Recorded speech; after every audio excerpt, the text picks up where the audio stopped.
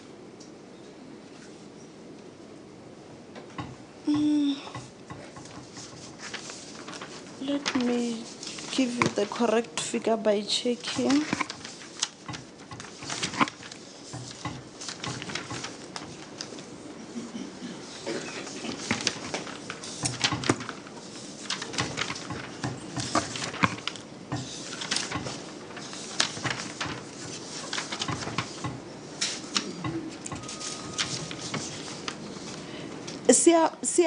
On page 17, I think you talk about that. Siavadinga, we've discharged 73 patients to Siavadinga.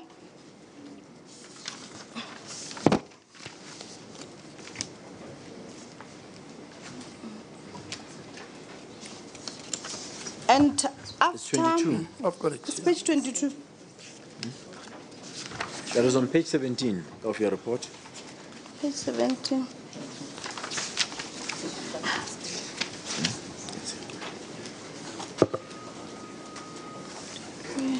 No, page 17 is the grand total of the patients that were admitted straight from Life Esidimeni.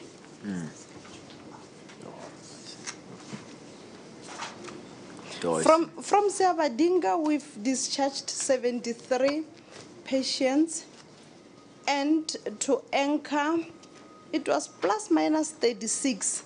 But when we took over, the patients from Anchor, they were 46, 47, if I'm not mistaken. No, I see. I see. Then, just to move off this point, on page 14, you refer to certain patients admitted from Hammanskraal on 25 July and 16 November 2016. Yeah.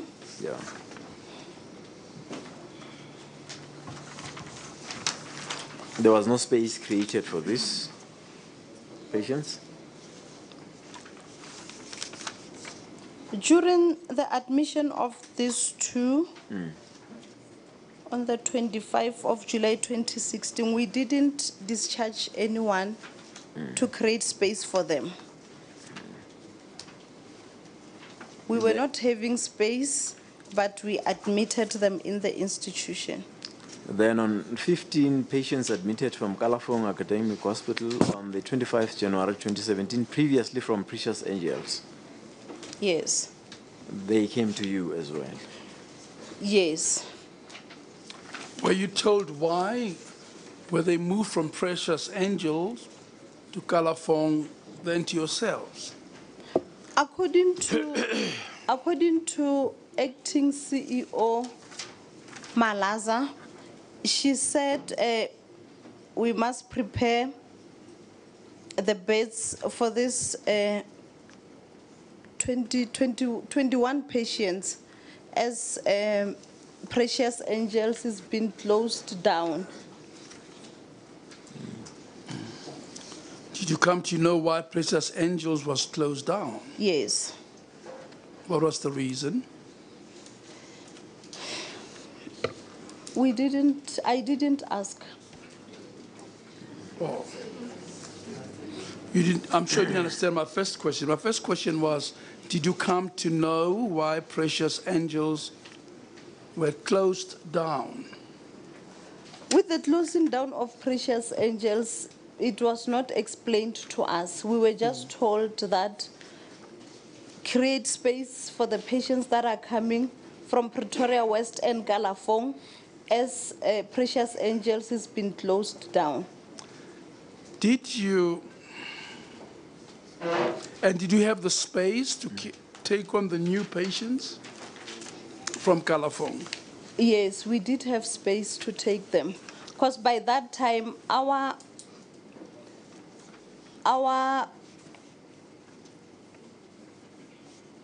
number was already, our beds have already increased. The number of admitted patients were already higher, more than 150 that we are designated to admit. Council? Yeah.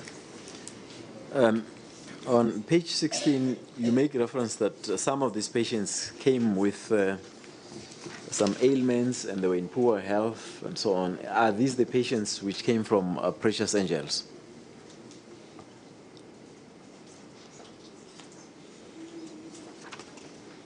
These patients, they were not coming straight from Precious Angels. They were coming from Galafone and Pretoria West Hospital. It seems as if it was the patients that were taken from Precious Angels to these two hospitals. So their origin is Precious Angel? That one I can acknowledge. Oh, I see. And there is one you cannot identify. You refer to Zodwa Mpe, what Pemvu, and Miriam Yende. What happened of this patient?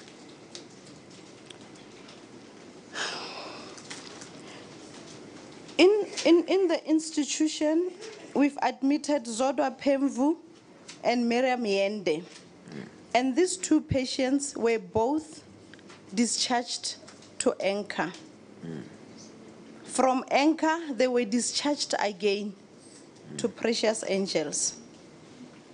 Then January, when we were admitting again this batch, it seems as if there was a misidentification. Yes. Because Zodwa Pemvu came as Miriam Yende from where he was coming from. But when he was going to Anchor, She was Yende. yes, she was Zodwa. But you know, by this time, January 2017,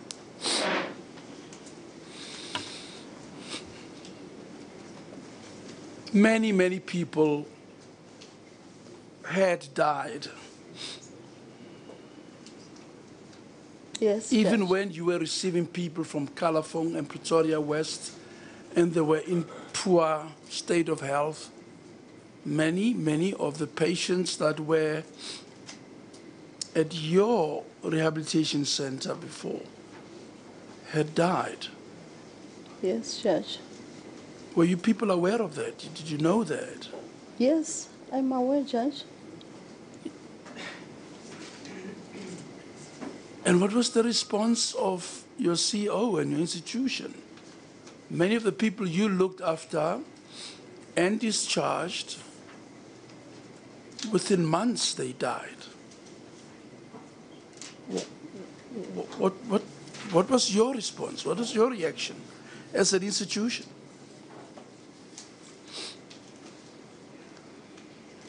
How did you perceive this tragedy? Your duty is to preserve life, and you had patients in your institution, facility.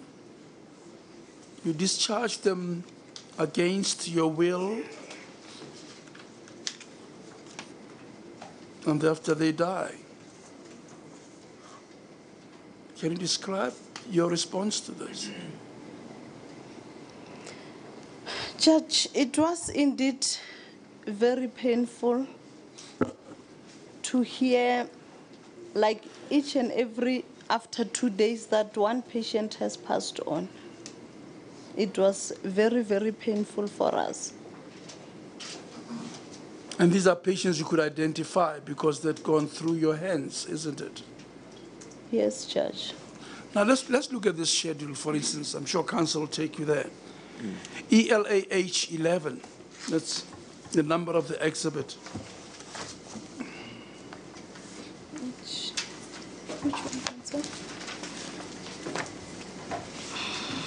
The schedule is meant to tell us about mental health care users received from Life Esidimeni.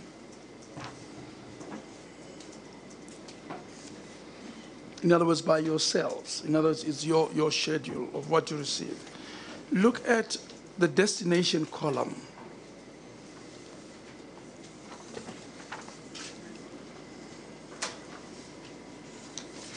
Can you see how often the name anchor appears, for instance, on sheet 1?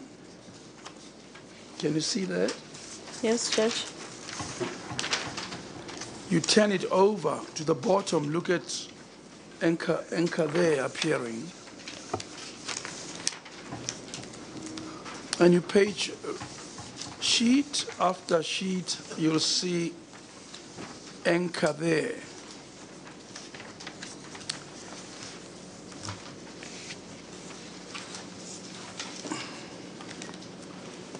And indeed, many sheets, you can go through them, you'll see that there's lots of that.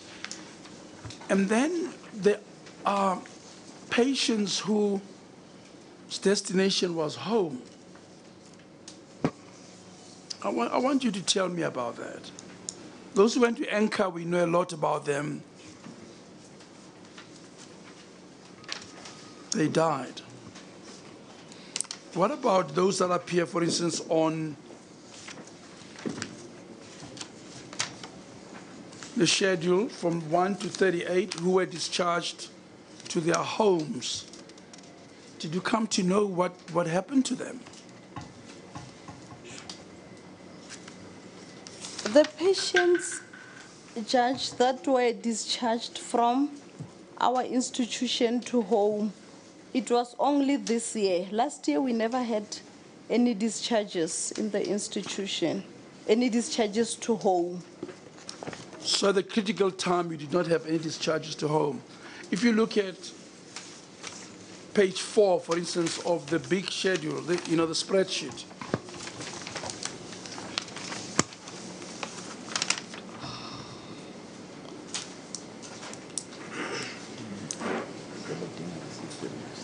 so all of those who appear there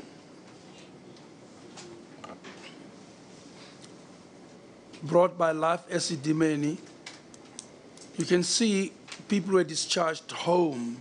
Did that happen at your institution? Yes, Judge. Why did you discharge them home?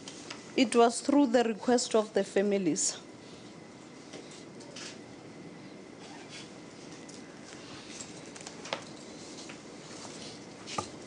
So these were not on instructions of anybody to have them discharged? No, we had 57 patients that were discharged in the institution in April and May. But April and May 2016? 2017, sorry. 2017. But that was long after the big transfer of April, May 2016, isn't it? Yes, Judge. And long after many, in fact, many patients were dying at the time. Yes, Judge. And those 57 patients were discharged back to Waverley in Germiston. Oh, so they did not go home, they went back to Waverley? Yes, Judge. On whose instructions? Or for what reason? It was after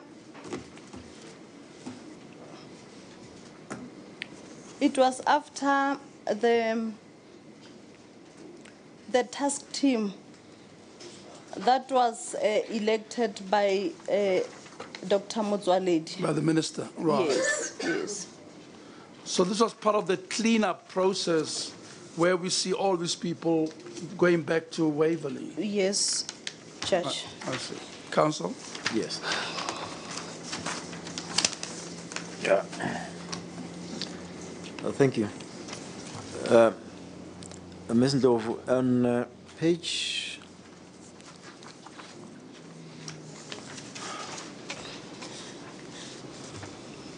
that is on page 20.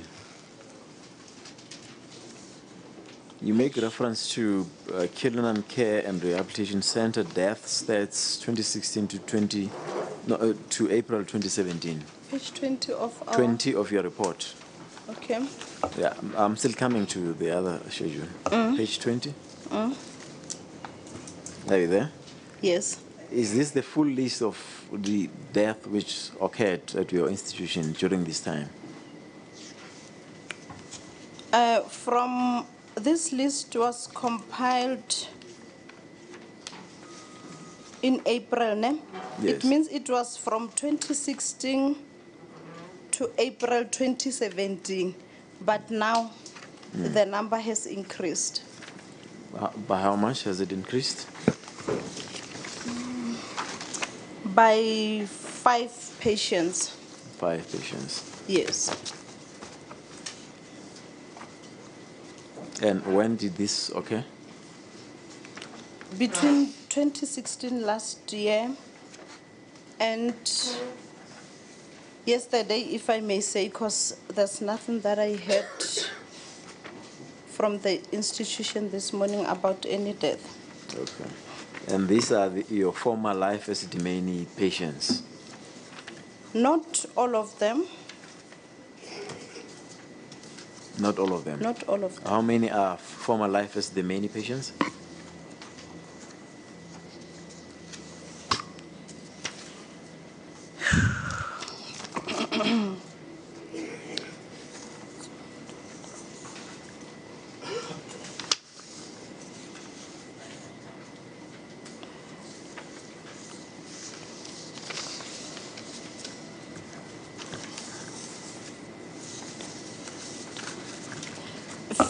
Of them are former life Esidimeni from CCRC list, because we do have 3 subsections.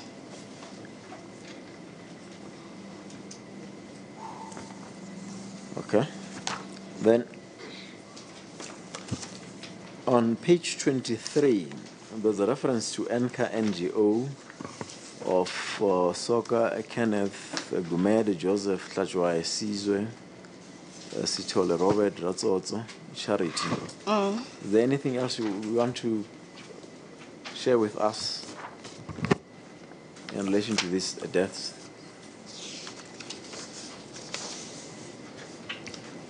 Okay. Soka Kenneth, yes, was never admitted to CCRC. It was an admission straight life Esidimeni to Enka. Yes. Gumede also, it was straight from life to Enka.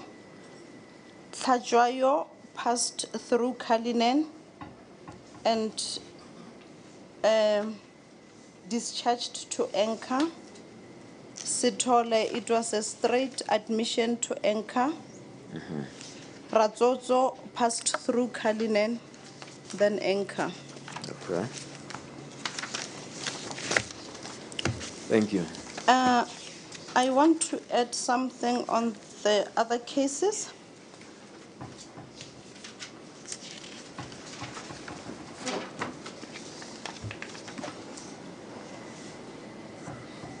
Gumede Joseph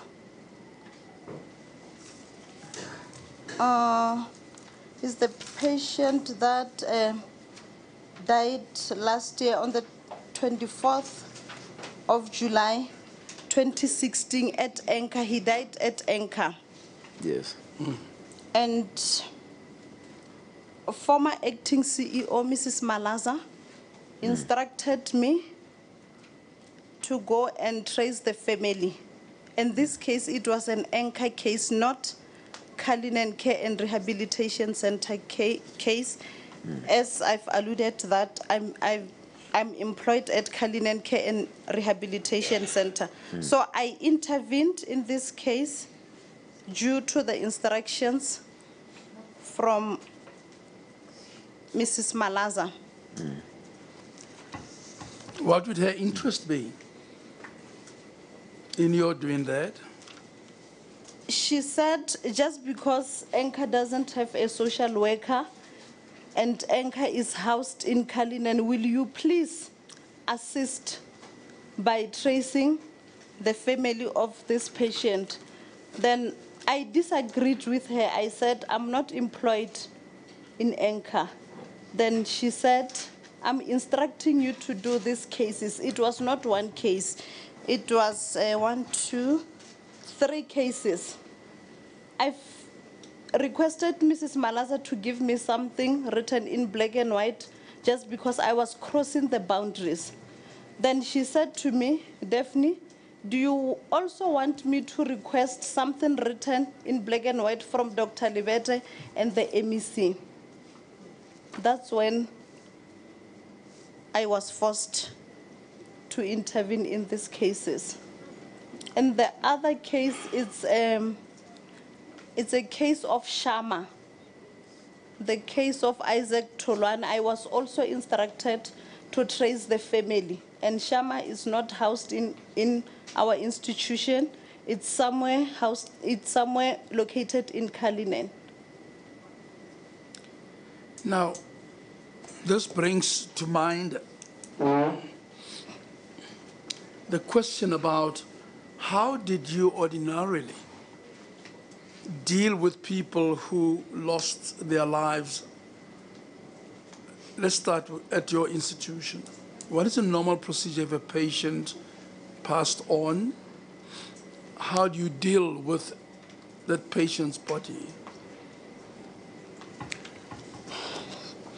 If a patient passed away in Cullinan, the nursing department informs the family if it's during the night or during the weekends.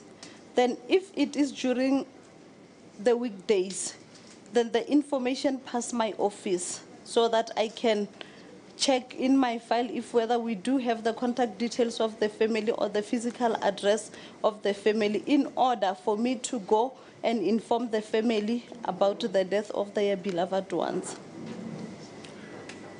And if you don't have those particulars, like 50% of the people from Life Esidimeni, as you told us, how do you deal with that death? We do have cases of that sort, Judge. We're still having a man that died last year, May or June, if I'm not mistaken.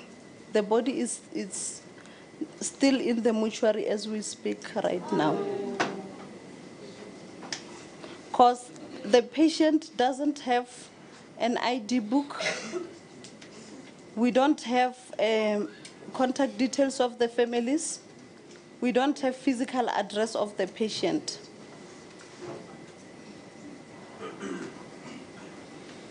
Then with the others, with the addresses that are given in the file, we've checked. The people that are found in the address doesn't relate or know anything about our patient. So that's the challenge that we are having in the institution. Do you sometimes have pauper funerals? During my presence, there was no pauper. No pauper was done in the institution up until now. You would make sure that you have the details whilst the patient is there. Why didn't you have pauper funerals?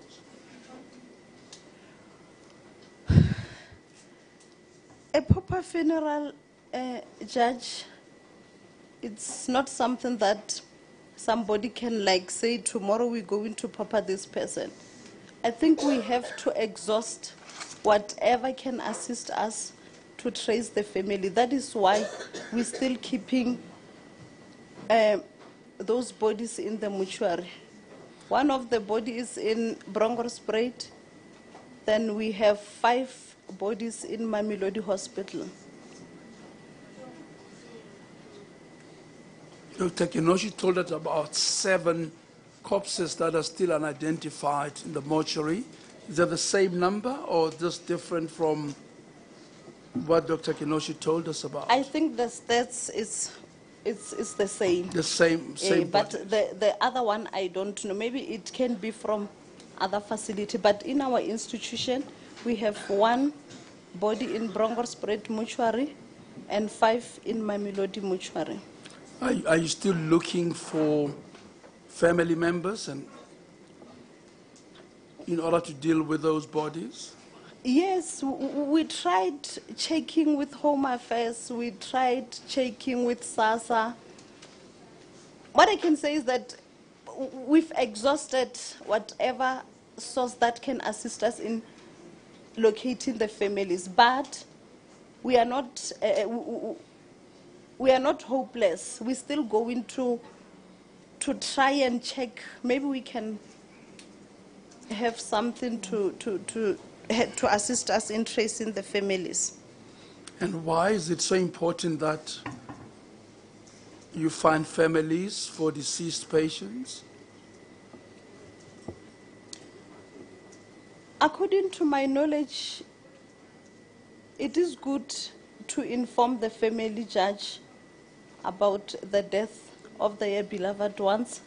Unlike we quickly take the decision of doing a pauper's funeral, then after sometimes maybe the family can come out.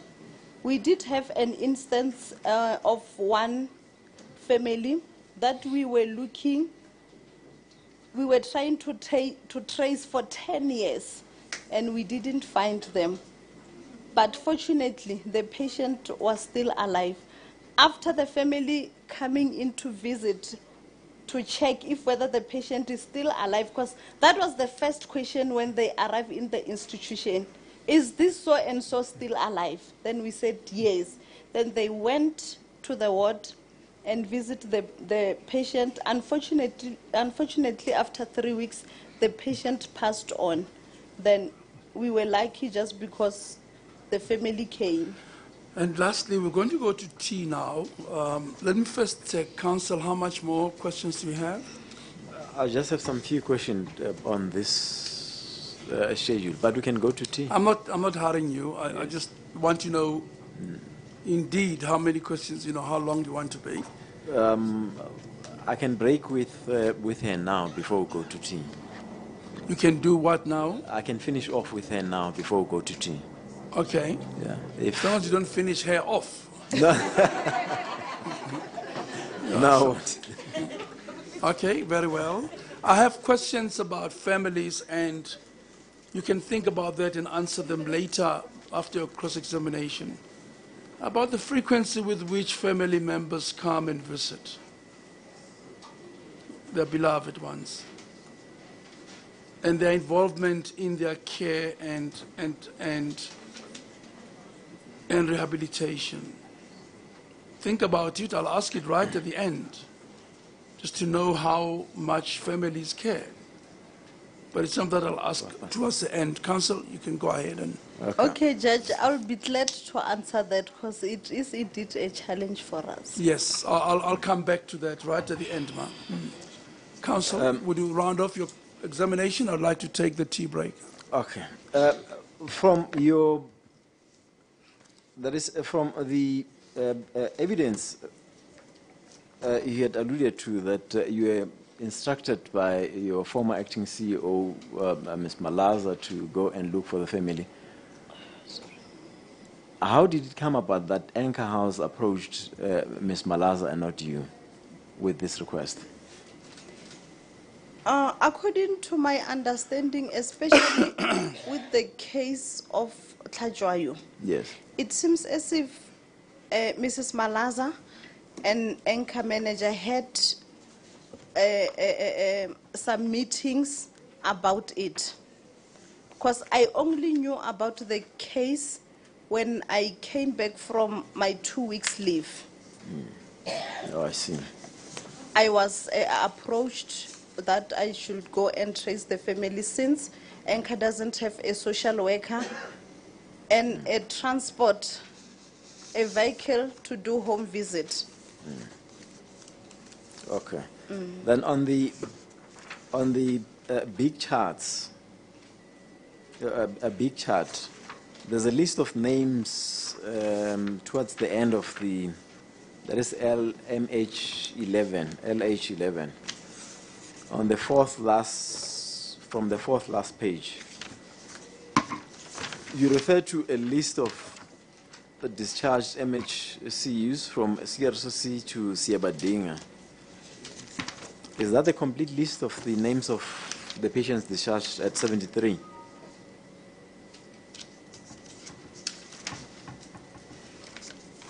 Yes.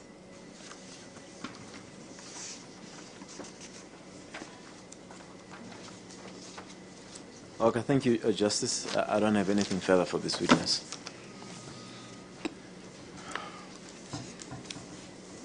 We are going to take a tea break. I hope they give you tea too.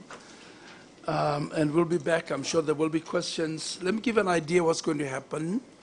I like doing that for the witness to be a little more relaxed and anticipate. You're going to be asked questions by counsel for a number of families whose beloved one are deceased. Section 27, and followed by Legal Aid South Africa, and followed by yet another counsel is going to ask you about beloved ones who have died, particularly in connection with CRC, Advocate Grunewald. And then you're going to be cross-examined by the state, counsel for the state. And the advocate who asked you questions now will be the last to re-examine, in other words, to ask you questions, the final clarificatory questions after cross-examination. So that's what's going to happen from now on. Okay. We're going to take the tea break, and as I said, wish you well. I hope they give you tea, and we see each other when we come back. Full agenda.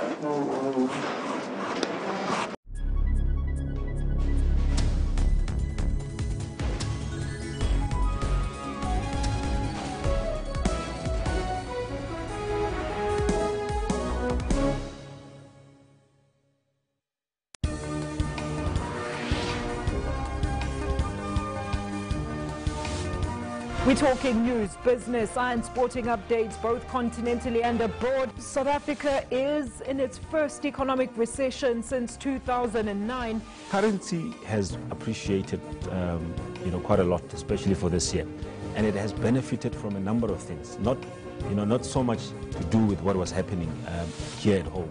The Islamic State-linked news agency AMAC claims the latest attack was launched because of Australia's backing in the US fight against the group.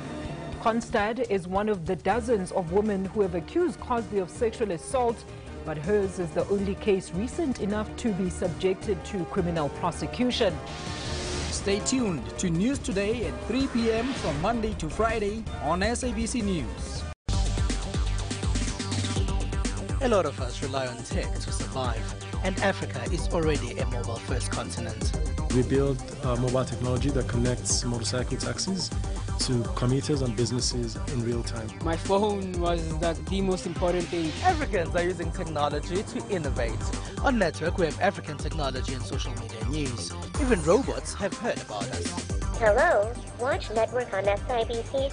For African technology and social media news, join Ms. Phumelele Zondi on Network every Sunday at 9 p.m.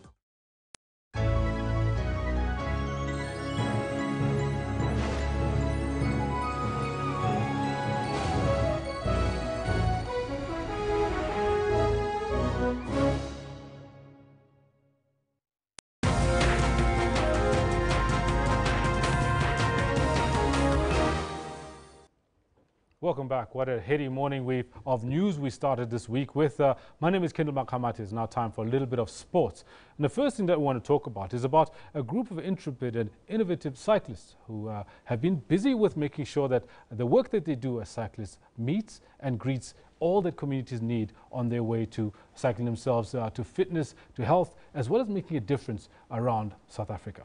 PBC Amashova are here with me this morning to talk about their upcoming tour. They've been here before to chat a little bit about the work they do, but we welcome back We have with us George Mashinini, who's the captain of PBC Amashova, and a new guest who's with us right now, Lebuntinya, who's the Secretary General. Gentlemen, good morning, and thanks very much for coming to chat to us about your upcoming tour. Yes, thank you. Good morning. I'm going to start with you, George. Look, I mean, the last time we had a chat, you were on your way down to the Cape, and you had quite a long and interesting stage tour that way. You're starting again on Wednesday with another tour.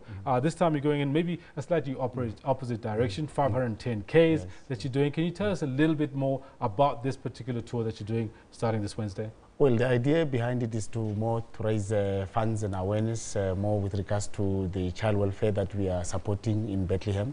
And the idea behind it basically is to put a common sense into riding for a common purpose and making sure that that same message gets to be carried over from now to generations to come. Whoever gets on a bike will always have some sort of an intention in order to feed or to clothe or to bathe a less fortunate individual.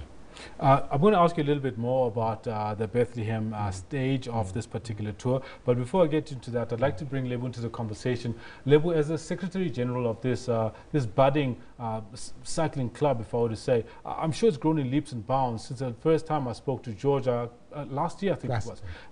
What has the growth been for you? Has it been in the interest that you're getting in communities? Has it been the number of cyclists that you're getting involved? I would say generally the interest that we get from the community at large, as well as the cyclists. If I may put it this way, this club, the PBC, has grown tremendously so, and also we have created quite a number of categories within the club itself.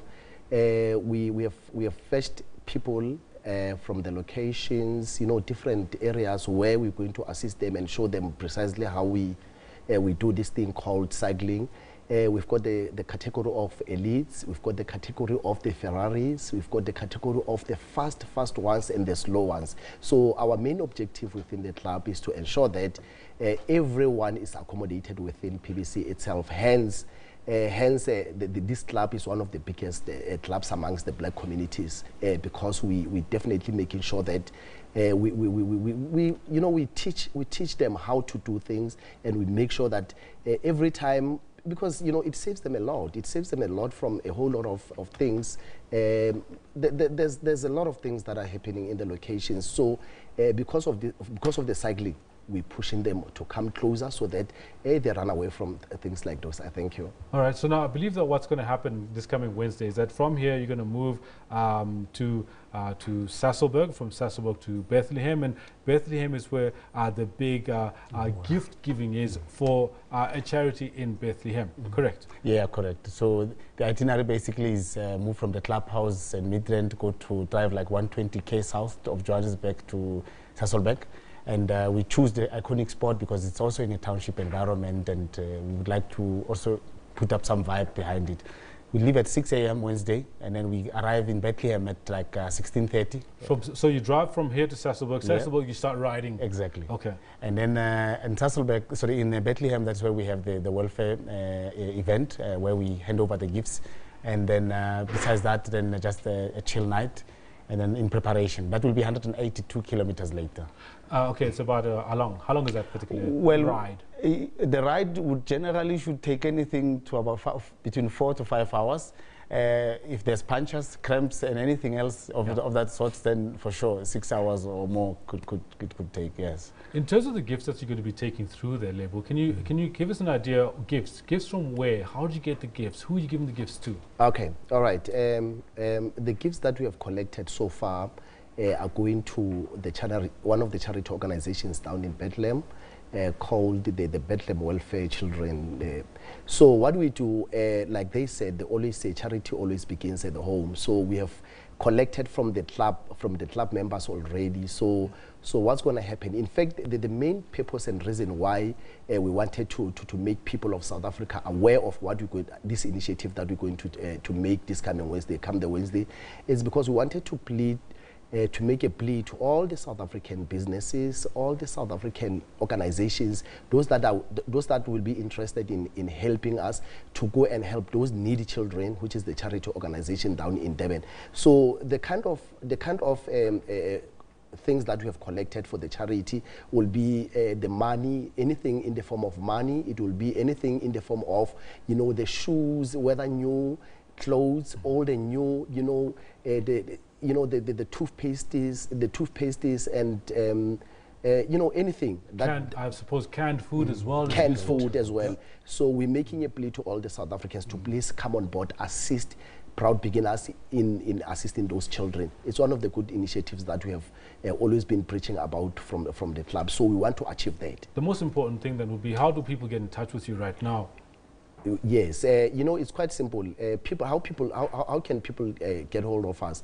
We've got the website, and our website is www.proudbeginners.co.za. As well, we are on Instagram. On Instagram will be proud_beginners, and we are also found on Facebook, Proud Beginners Cycling Club. We are also on Twitter at Proud Beginners. That's where people can get hold of us, yes. Very good. And then 510 kilometers later, you guys end up in Durban. Yes. Can you tell us, is there a big fanfare waiting for you in Durban? What happens there? No, basically, we arrive in Pietermaritzburg, yeah. So the fanfare will be more in the form of families that would have arrived by that time. We are also aiming and targeting to have such a fanfare. The future evolution of this ride will obviously like to have such an opportunity that SABC can be playing a part of some sort in increasing the fanfare basically behind it. Remember, we must arrive and rest, because on Sunday, then we actually do a race, no longer a ride, so that will be much more fun and spectacularly so. It's a big finale, we call it, yeah. No, phenomenal. Yeah. Well, I really hope it goes well. And I think every time I do speak to you, I get rejuvenated in terms of like my faith and belief in South Africans who are doing things for themselves. And like you said, Lebo, charity does begin at home. And you've actually started the train going, and people can just jump on and join that bandwagon. Correct, yes. Gentlemen, I hope you travel well, travel safe, and may all your endeavors be well met and well received by those people that it's meant for. Well, thank you very much. Now, there you have it. PBC, I'm not sure about talking to us about exactly what they're going to be doing over the next few days. They will be finishing off in Maritzburg, in KwaZulu-Natal, and they'll be making sure that on the way in Bethlehem, they give to those in need. So if you want to get in touch with them, proudbeginners.co.za. That's how you can get hold of them, and that's what you'll find them on their website. They're also available on Facebook as well as Instagram. Now, speaking about other sporting stories, over the weekend, as you all know, the Proteas thrashed Bangladesh by 10 wickets during their one-day international in Kimberley. Now, Quinton de Kock and Hashim Amla both scored centuries as South Africa successfully chased down 278 with 43 balls to spare. The win does see the Proteas take a 1-0 lead in the 3-match series. In good betting conditions, Bangladesh won the toss and elected to bat first. The tourists got off to a slow start, largely thanks to some impressive bowling from the likes of Kagiso Rabada, landing the ball in right places to dry out runs. After assessing the conditions, Bangladesh's opening pair grew in confidence and took the game to the South African bowlers as they started to score boundaries at regular intervals. However, after 10 overs, Proteas keeper Faf du Plessis was the happier of the two captains. South Africa had managed to restrict Bangladesh to 44 for 1. After 10 overs, Kagiso Rabada was also responsible for the dismissal of Leighton Das. 4 overs later, the visitors lost their second wicket of the contest to Bangladesh batsman Umral Kayas, who was gone for 31 after being caught by wicket-keeper Quinton de Kock from the bowling of Dwayne Pretorius. Despite wickets falling around him, Mushfiqur Rahim went on to score an unbeaten 110 from 116 deliveries to guide Bangladesh to a total of 278 for 7 at the end of their innings. In reply, South Africa had little issues chasing down Bangladesh total. The opening pair of Quinton de Kock and Hashim Amla both scoring centuries to guide the Proteas to an emphatic victory. First up, it was de Kock hitting Shakib Al Hassan for 4 to bring up his 13th century in one-day international from 100 deliveries. De Kock went on to score an unbeaten 168 runs. His opening partner Amla also went on to record his century from 99 balls as South Africa went on to seal a convincing 10 wickets win, Amla finishing on an unbeaten 110 runs. Joseph Mohali, SABC News. And SuperSport United lifted the first trophy of the South African season by defeating Cape Town City 4-2 on penalties this Saturday after playing 40 minutes of the MTN 8 final with a man short. Here in 2012. But he has a chance now very early for Cape Town City! Drilled home the opening goal! And Benny McCarthy has a chance to celebrate to this side. Another veteran in SA football. Mnyamane now, Mnyamane in a penalty at Mnyamane! And Mnyamane finds the equalizer. Daniel Bennett uzoqeda lo mdlalo nangempela wasewuqeda uthi ke sekwanele ke madoda ake sambe ke siyokhathela ke ama-penalty. But the numbers never matching up. Now chance in! The goalkeeper was going the wrong way, but his trading foot managed to get it back. The problem umfana wasebhinona kusibona ithuba yasho leyo mpahla. In Tariq Phillips, he's living a dream, this young man. He's up against Ronwen. He stepped forward. Ronwen goes in the wrong direction. Uyake uDean Ferman bafana bomlungu. Uthi kunesipiliyoni ke madoda ngangidlala eNgilandi kuyona i-Oldham Athletic nayo ke iDoncaster Rovers phesha kweyilwandle. Ake sibone ke Dean Ferman bafana bomlungu. Yasho leyo mpahla. For those on a field of play from Harmony Sport Academy alongside Mbule. Here comes Musiamedi! Saved by Ronan Williams. Dove woman. Bathi ke hlabuhle ke manje sambe sekhoneni. Wome. Ya shoka leyo mpahla. Eric Tintlam. Uthi ke wemadoda. iNedbank Cup sithathile. Ngeke ke sihlulwe ke iMTN 8. Ukuthi ke nayo ke sithathe. Well, there you have it. A phenomenal scenes from Mozambique Stadium out in Durban. Now, with key clashes in the UEFA Champions League looming this week for Europe's top teams, domestic league action from this weekend had more than its fair share of scrutiny. For example, in the EPL, Chelsea lost 2-1 at Crystal Palace, and Manchester City had their coach Pep Guardiola praising their newfound killer touch as they ran riot over Stoke, putting in 7 goals to 2 to get back to the top of the EPL log. Let's have a look. De Bruyne having a look for Jesus, and Kyle Walker makes a brilliant run into the box here. And Jesus pounces. At the moment, it only feels like a matter of time. Sane, De Bruyne is waiting for a pullback there and totally unmarked. De Bruyne wonderfully through for Sane. Sterling. This has got the look of fantasy football, but it's very, very real for Manchester City. Delph, Jesus. Sane's onto it. Sterling's there again. David Silva. Manchester City at their brilliant and breathtaking best. And Martin Zindi caught out by De Bruyne. And Jesus is waiting to pounce. Once more. Penalty shouts from the crowd, although not too many from the players. Fernandinho!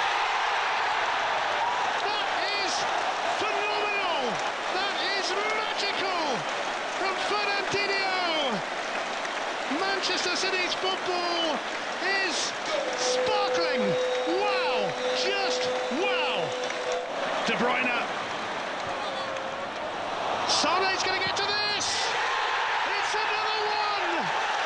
It is simply scintillating from Manchester City. They are just relentless. They are just remarkable. Sterling has a second go at it.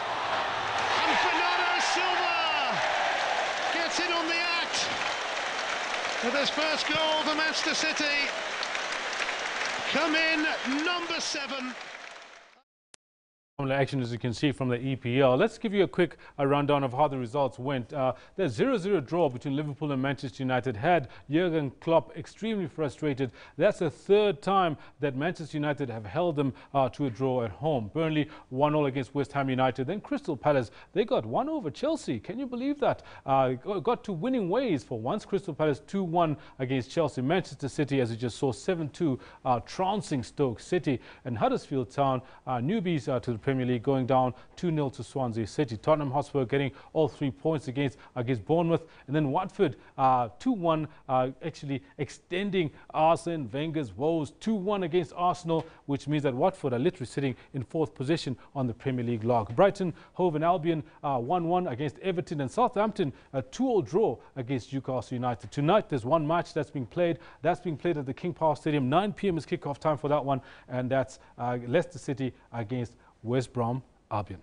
Now we could have a quick look, see what happens with the log standings. Just a quick one, as you can see, Manchester literally is at the top of the log. Both City and United are leading the rest on 22 and 20 points respectively. The goal difference will let you know how far superior these two teams are to the rest of them. Tottenham on in 3rd position on 17. Then as you go down, you see what the rest looks like. We look at the bottom 10. Crystal Palace propping up the log at the bottom of number 20. Bournemouth next. Leicester City, they won the league not so long ago. They're sitting on 18 points. And the rest you'll be able to see when you touch base with us again a little later.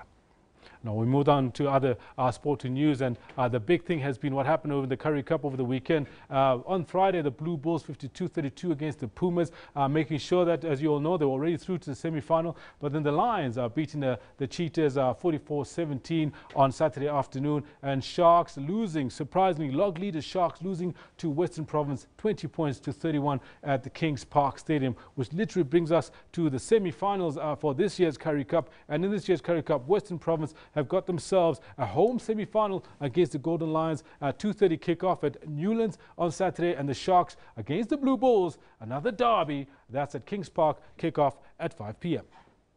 Now in other sporting news, we talk a little bit about what's happening in the world of tennis, where the losing Shanghai Masters finalist Spaniard Rafael Nadal remains a favorite to end the year on top of the world tennis rankings. But Nadal was given a master class by 2nd seed Roger Federer of Switzerland in yesterday's final. Federer defeated Nadal in straight sets to clinch his 6th title of 2017. Federer was eager to record his 4th win over Nadal this year, and he did not disappoint, breaking the Nadal serve in the opening game. A scintillating pass. He never looked troubled during his 72 minutes on court, firing off 10 aces and varying his game to keep the Spaniard under pressure. Oh, that is beautiful.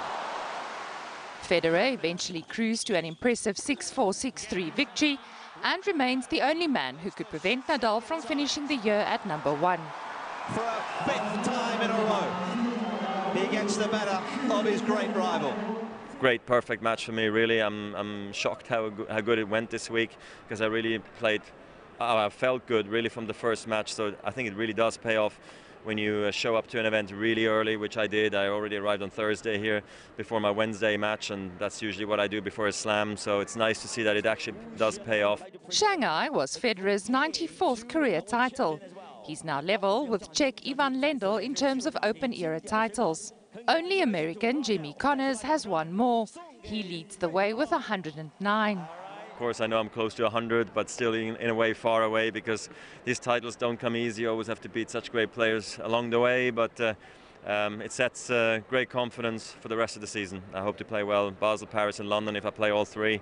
Otherwise, of course, London is my big goal for the rest of the season, to win the World Tour Finals again. That would be an amazing achievement. The World Tour Finals will get underway at London's O2 Arena from the 12th of next month. Liesl Sankel, SABC News. That's it. Thanks very much for having stayed with us throughout the course of this morning's broadcast. My name is Kendall Makhamati. You're watching Newsroom. We will be back tomorrow morning, same time, same place, 9 o'clock sharp. Bakhaitsu. Relebo kakumina khan. Likamos.